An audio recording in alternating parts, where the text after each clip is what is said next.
Hello दोस्तों, this is Rajneesh Kesarwani from Darbari Singh उच्चतर माध्यमिक विद्यालय सरकार Prayagraj. Today I would like to teach a little things in English which is very important to you. अंग्रेजी एक ऐसा विषय है और इसे विषय ना मान करके हम मानते हैं ये एक भाषा है. किसी भी भाषा को सीखने के लिए बड़ी बारीकी से सोचना पड़ता है.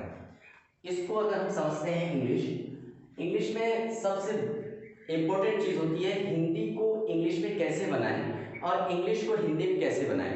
अगर हम ये चीज़ सीख लेते हैं मीन्स आप भाषा का ज्ञान रखते हैं.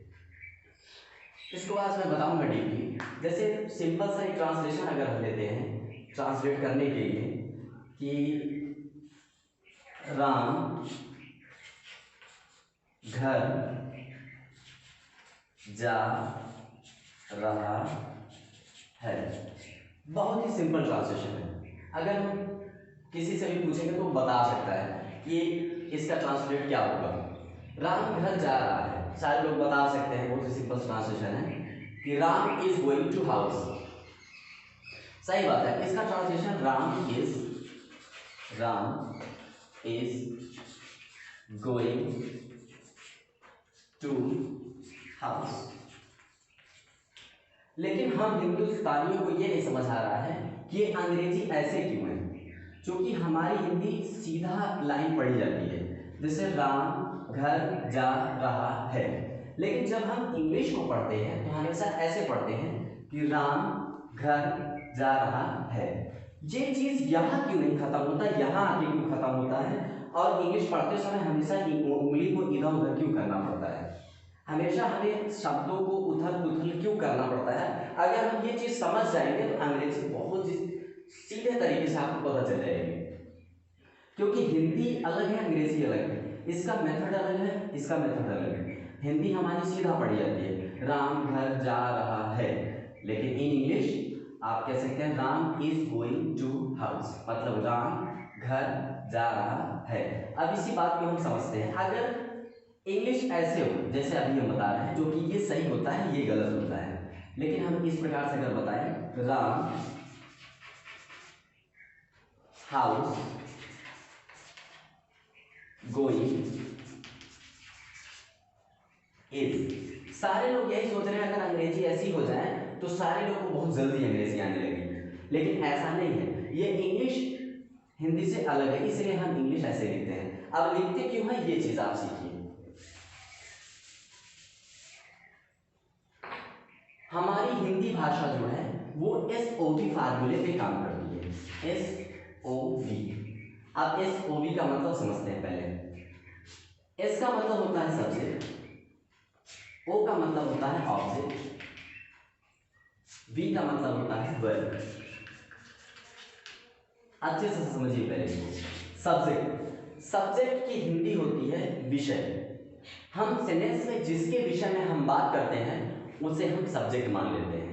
अब सेंटेंस में कभी भी किसी भी चीज के विषय में किसी भी विषय में बात करते हैं जिसके भी विषय में, उसको हम हमेशा सब्जेक्ट मानते हैं. जैसे राम को हम यहाँ सब्जेक्ट मानेंगे क्योंकि इस पूरे सेंटेंस में हम राम के बारे में बात कर रहे हैं.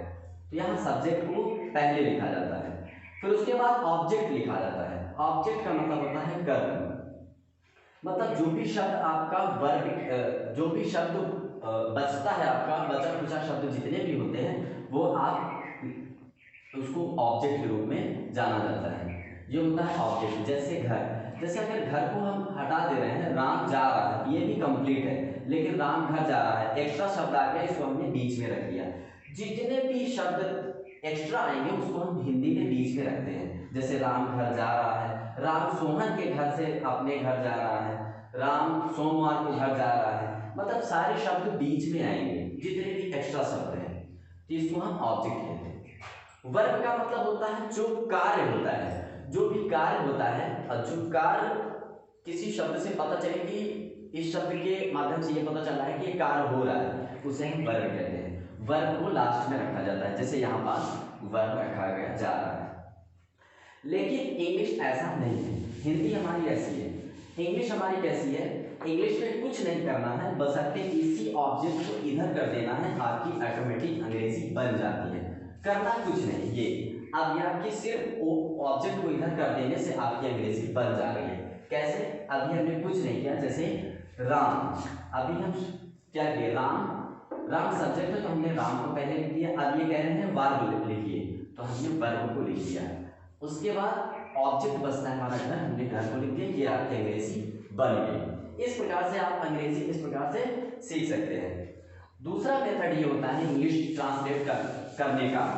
कभी कभी क्या होता है, बड़ा सेंटेंस जब हमारे सामने आ जाता है तो उसको ट्रांसलेट करते समय हम असमंजस में पड़ जाते हैं किस शब्द को कहाँ लगाएं। उसका एक सही तरीका होता है।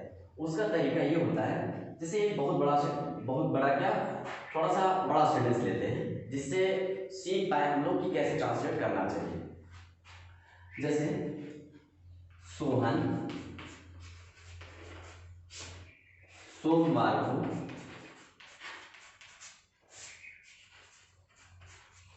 बाजार से सब्जियां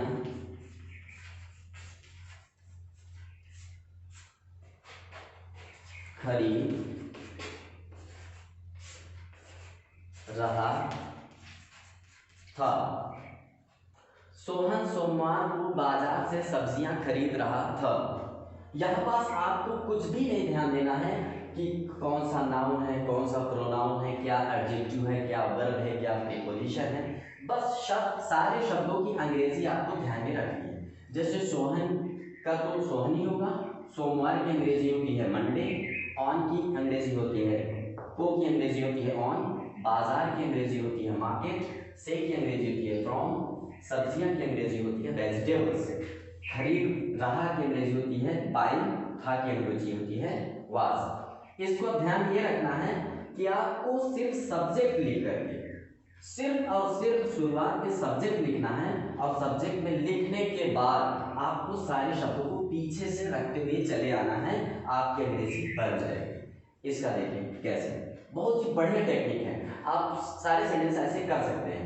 जैसे देखिए सोहन एक सब्जेक्ट है, तो सोहन, अब हमने कहा कि सबसे पहले सब्जेक्ट रखने के बाद सारे शब्द पीछे से रखते हुए चले आएंगे। अब हम यहाँ से शुरुआत करते हैं वास, था की अंग्रेजी होती है वास, खरीद रहा की अंग्रेजी होती है बाई, BUYING, बाइंग। उसके बाद सब्जियां की अंग्रेजी होती है वेजिटेबल्स,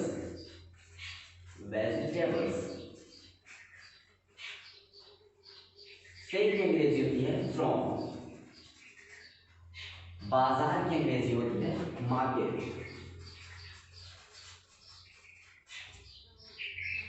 को की अंग्रेजी होती है ऑन, सोमवार की अंग्रेजी है मंडे।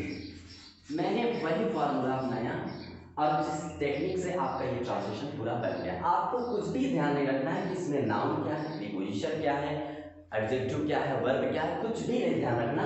आपको सिर्फ इंग्लिश के शब्द आने चाहिए, और सब्जेक्ट लिखने के बाद आप पीछे से सारे शब्दों को लिख दीजिए। आपका बड़ा चाहे जितना बड़ा ट्रांसलेशन हो आप कर पाएंगे। जैसे वैसे ही मैंने किया, Sohan was buying vegetables from market on Monday. In this way, you can learn a lot in English. Thank you so much.